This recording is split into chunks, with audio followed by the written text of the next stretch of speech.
La organización no gubernamental Oxfam México, que ha lanzado una campaña para combatir la desigualdad en México, ha publicado un informe en el que ha recopilado datos que muestran la verdadera magnitud de dicho problema. Pese a que México tiene la 14ª economía del mundo, 53,3 millones de personas siguen viviendo en la pobreza, señala el reciente informe de la organización no gubernamental Oxfam México. Esta ha iniciado la campaña Iguales, para combatir la desigualdad, que, desde hace tiempo, ha limitado el crecimiento económico del país y lo ha sumido como sociedad en un círculo vicioso de pobreza. Aunque existen pocas bases de información para medir y contrastar la desigualdad en México respecto a otros países, el estudio de Oxfam México ha recopilado los siguientes datos que muestran la verdadera escala del problema. Lea también, el país de América Latina líder en pobreza laboral. 1. A nivel mundial, México es uno de los países con mayor nivel de desigualdad. De acuerdo con los datos de Standardized World Income Inequality Database de entre 2008 y 2012, México ocupó el lugar 87 de 113 países analizados, ordenados de menor a mayor nivel de desigualdad. Otra base de datos, que ha estudiado 132 países, confirmó estos resultados situando a México en el lugar 107. En ambos casos, México se encuentra dentro del 25% de los países con mayores niveles de desigualdad en el mundo. 2. El 1% de la población recibe el 21% de los ingresos de todo el país. Según las estimaciones de un informe de Campos, Esquivel y Chávez para el año 2012, en el que se compararon 23 países, México es el país de la muestra en el que al 1% más rico le corresponde un mayor porcentaje del ingreso total, 21%. En otros países, este porcentaje fluctúa en un promedio cercano al 10%. 3. El 10% más rico concentra el 64,4% de la riqueza del país. Según las estimaciones de Global Wealth Report 2014 de Credit Suisse, el 10% más rico de México concentraba el 64,4% del total de la riqueza del país. Por otro lado, un reporte de Wealth Insight 2013 reveló que en 2012 en México había 145,000 individuos con una riqueza neta superior a $1 millón y, en conjunto, sus riquezas ascendían a un total de $736,000 millones. Estos millonarios, representantes de menos del 1% de la población total, concentraban este año un 43% de la riqueza total del país, excediendo por mucho el promedio de otros países. 4. Los ricos se hacen más ricos. Según la lista de Forbes, en 1996 había 15 mexicanos con fortunas superiores a los $1.000 millones. En 2014, su número ascendió a tan solo 16.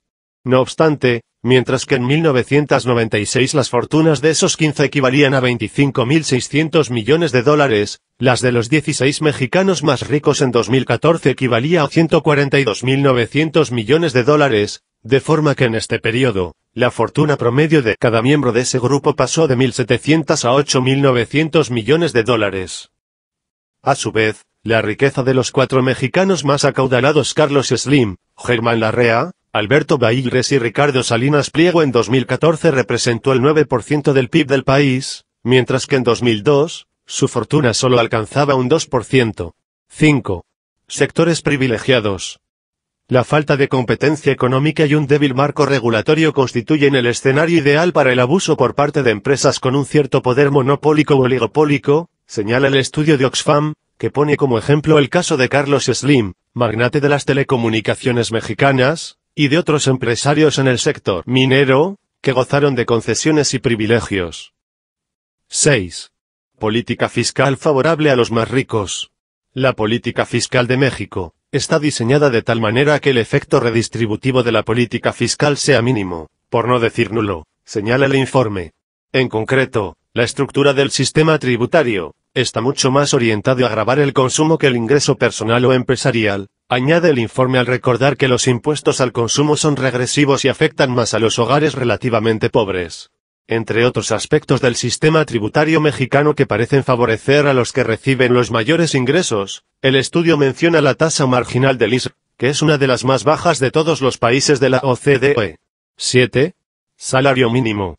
Una consecuencia de la política del salario mínimo aplicada a lo largo de las últimas décadas ha sido una disminución drástica del poder de compra del salario mínimo.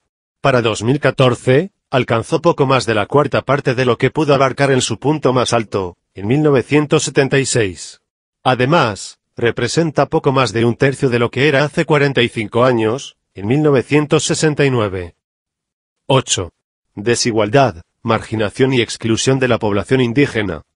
Mientras que el 38% de la población hablante indígena vive en pobreza extrema, el porcentaje correspondiente para la población total es inferior al 10%. Esto implica que la tasa de pobreza extrema para la población hablante indígena es casi 4 veces más alta que la de la población en general, indica el informe. 9. La educación pública versus la educación privada. Mientras que el pago de colegiaturas y transportación a escuelas privadas es deducible de impuestos, de acuerdo con el censo de 2012, el 48% de las escuelas públicas carecían de acceso a drenaje, 31% carecía de acceso a agua potable, 12.8% no contaba con baños o sanitarios y 11.2% no tenía acceso a energía eléctrica. Por otro lado, en 61.2% de ellas, los alumnos no contaban con acceso a un equipo de cómputo que sirva y 80% de los estudiantes no tenía internet. 10. Violencia como consecuencia de la desigualdad y la marginación. Aunque el aumento generalizado de la violencia en el país se suele explicar, al menos en parte, por la guerra contra las drogas iniciada durante la administración del presidente Felipe Calderón, otra hipótesis recurrente sugiere que la desigualdad, la marginación o la pobreza podrían jugar su rol en el aumento de la violencia. Dicha hipótesis parece confirmarse por los recientes estudios de Enamorado et al. y Corona Juárez de 2014.